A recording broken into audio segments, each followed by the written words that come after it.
बहू, ओ बहू, अभी तक उठी नहीं तुम दोनों। देखो जानकी भूखी है। उठो, देखो जाके माँ बुला रही है, जाओ। हाय राम, इस बूढ़ी की वजह से सोने तक को नहीं मिलता। सुबह होते ही चिल्लाना शुरू कर देती है। सारा दिन इसकी गाय को खिलाओ और इस बुढ़िया को खिलाओ। अरे उठो, अरे उठो भी, जाके देखो माँ क्यों बुला रही है। जा रही हूँ, चिल्लाओ मत। अरे बहू, तुम आ गई। मैं कब से बुला रही हूँ। क्या हुआ माँ? इस घर में दूसरी भी बहू है, उन्हें तो कभी बुलाते नहीं देखा। बुलाएंगी कैसे दीदी? ये 6 महीने आपको देखना है माँ जी को। जब माँ जी मेरे पास रहती है तो मैं उनका अच्छे से ख्याल रखती हूँ, आपकी तरह नहीं। हे भगवान, तू छोटी होकर मुझसे जबान लड़ा रही है। 2 दिन की छोकरी मुझे जवाब देती है। ठहर, आज तेरे दादा से बताती हूँ, इसका निपटारा तो करना ही होगा। अरे बहू, इसमें बेटे को क्यों परेशान करती हो? तुम दोनों की बात है, आपस में क्यों लड़ती हो? ये सब इनके बहाने हैं। भैया को बुलाकर अब भाइयों के बीच झगड़ा कराना चाहती हैं। ये जानबूझ के लड़वा के अलग होना चाहती हैं। अरे बहू, तुम दोनों साथ थी ही कब? शादी के अगले दिन से ही अलग अलग खा रही हो। आप अब भी नहीं समझ रही माँ? ये लोग आपकी और जानकी की जिम्मेदारी नहीं लेना चाहते, इसलिए इतने बहाने कर रहे हैं। बेटा, जानकी की सेवा करोगे तो तुम दोनों को दूध दही बाजार से नहीं खरीदना पड़ेगा। देखो देखो, ये माँ के कान में कैसी कैसी बातें भर रही है। अरे क्या हो गया छोटी, तुमने सुमित्रा से ऐसा क्या कह दिया कि वो रोते रोते आई है? क्या बात है, क्या हो गया, बताओ।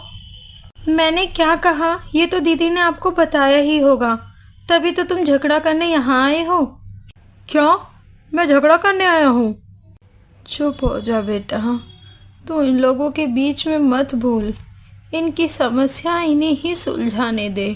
अरे ये सारी गलती तुम्हारी ही है माँ, जो तुम सुबह सुबह उठकर ये झमेला खड़ा कर देती हो कि जानकी को भूख लगी है, चारा डाल दो।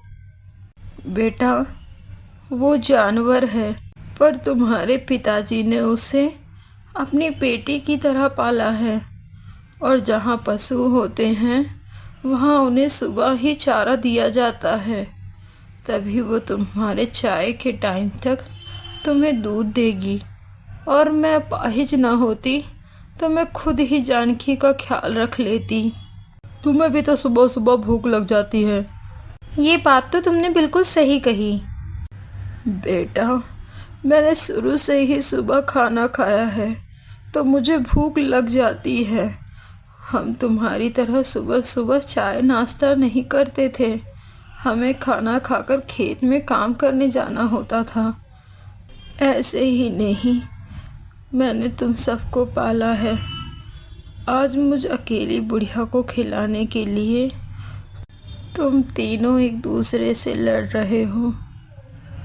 ठीक है, आज से मैं तुम्हारा अन्न नहीं छूऊंगी। गुस्सा मत करो माँ, गुस्सा करोगे तो तुम्हारा ही नुकसान होगा। चलो, तुम सोने चलो। तुम्हारी नींद पूरी नहीं होगी तो तुम काम कैसे करोगे? छोटी बहू अपनी माँ से फ़ोन पर बातें कर रही होती है। वह सारी बात अपनी माँ को बताती है। माँ, वो बुढ़िया हमारा ही खाती है और हमारा ही पहनती है और हमें पर धोस दिखा रही थी। ये अपने घर की लड़ाई के बारे में किससे चुगली कर रही है? चुप कर सुनती हूँ क्या बात हो रही है। माँ जी, इस बार ना इस बुढ़िया को बड़ी दीदी के सर पर डालूंगी। अच्छा, तो ये बात है, इसको तो मैं बताती हूँ। तभी दोनों भाई और दोनों बीवियाँ इकट्ठा होते हैं। हाँ भैया, बताओ किस लिए बुलाया है? देखो भाई, तुम्हें तो पता है ना, मैं सुबह 2 रोटी खाकर निकलता हूँ, पूरा दिन काम करता हूँ, जिसमें मुझे सिर्फ 2000 रुपये ही मिलते हैं, जिससे मेरा खर्च नहीं चल रहा। भैया, मेरा भी घर खर्च नहीं चलता, मैं अकेला माँ को नहीं पाल सकता।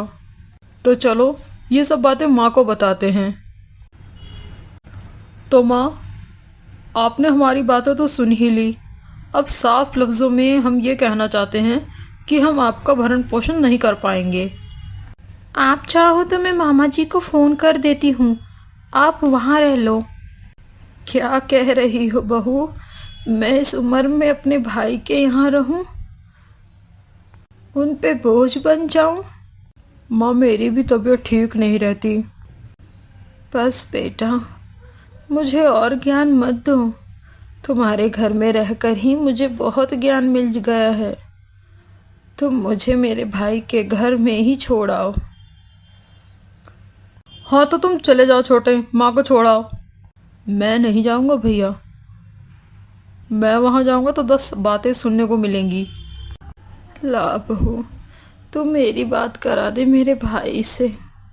बूढ़ी माँ सारी बात अपने भाई को बताती है। शाम हो जाती है। क्या हुआ, माँ को कोई लेने आया?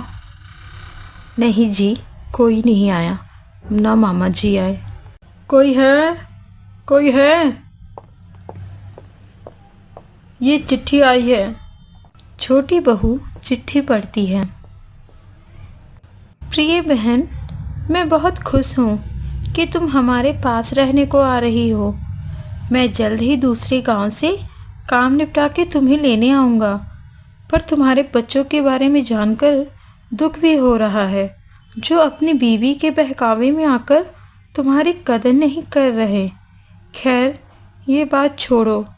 जमाई बाबू ने जो खजाने की बात तुम्हें बताई थी, तुमने ये बात अभी किसी को बताई तो नहीं? और सावधान रहना, कभी ये बात अपने बेवकूफ़ बेटों को मत बताना। सावधान रहना, मैं जल्द तुम्हें लेने आऊँगा। तब हम वो गुप्त खजाना खोदेंगे और अमीर बन जाएंगे। ध्यान रहे, ये बात गलती से भी अपने बेटों को मत बताना। क्या माँ, मैं क्या सुन रहा हूँ? पापा ने तुम्हें गुप्त खजाने के बारे में बताया है? हाँ माँ, आपने हमें कभी नहीं बताया। मैं तो किसी खजाने के बारे में नहीं जानती। पता नहीं वो ऐसा क्यों कह रहे हैं, ना जाने उनके मन में क्या चल रहा है। माँ, तुमने इतने दिन तक झूठ बोला, बताओ ना वो खजाना कहाँ है? हाँ माँ, बताओ ना, वरना मामा ये नहीं लिखते बार बार कि ये बात अपने बेटों को मत बताना। तुमने इतने दिनों तक हमसे झूठ बोला। माँ, हम आपके ही तो बेटे हैं, बताओ ना। अरे मुझे नहीं पता कहाँ है खजाना। भैया, अब क्या करें? माँ तो अब खजाने के बारे में बता ही नहीं रही। अब एक ही उपाय है, माँ को घर में ही रखना होगा। अगले दिन क्या हुआ, कुछ बताया माँ ने? नहीं, माँ कुछ भी नहीं बता रही। मेरे पास एक उपाय है। अगर हम माँ के साथ प्यार से पेश आए तो उनका दिल पिघल जाएगा। माँ का दिल अपने बच्चों के लिए नरम होता है। अरे पर माँ को मनाएंगे कैसे? अरे उन्हें अच्छी जगह रखेंगे, अच्छा खाना खिलाएंगे, पर ये बात छोटे को मत बताना। ठीक है। लो माँ, तुम मेरा भोजन खाओ। नहीं, माँ मेरा भोजन खाएंगी। तुम दोनों लड़ो मत, मैं थोड़ा थोड़ा खा लूँगी दोनों में से। मैं आज सपना तो नहीं देख रही हूँ कि तुम दोनों भोजन लेके आई हो। खाओ खाओ माँ। आओ बच्चों, मैं तुम्हें भी खिला दूँ। बहुत टाइम हो गया है। जब तुम छोटे छोटे थे तो मैं अपने हाथों से खाना खिला देती थी। अब तो तुम दोनों बड़े हो गए हो, तुम दोनों के पास मेरे पास बैठने का 2 मिनट का भी टाइम नहीं है। आओ, मैं आज तुम दोनों को अपने हाथों से खाना खिलाती हूँ। दीदी, दीदी। हाँ राम, तू आ गया? चल मुझे ले चल।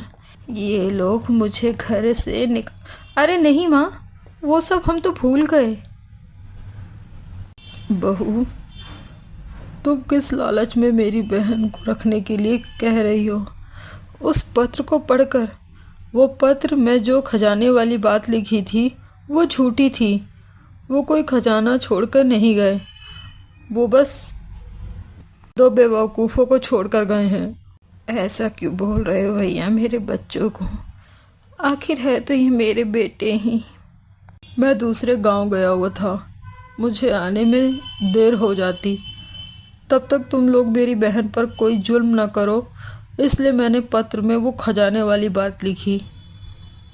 जिस माँ ने बिना लालच के तुम दोनों को इतना बड़ा किया, तुम्हें पाला पोसा, आज उसी माँ को तुम दोनों अपने अपने स्वार्थ के लिए अपने घर में रख रहे हो, वरना घर से बाहर निकाल रहे थे। हमें माफ़ कर दो माँ, हमसे भूल हो गई। हाँ माँ, हमारा असली धन आप हो।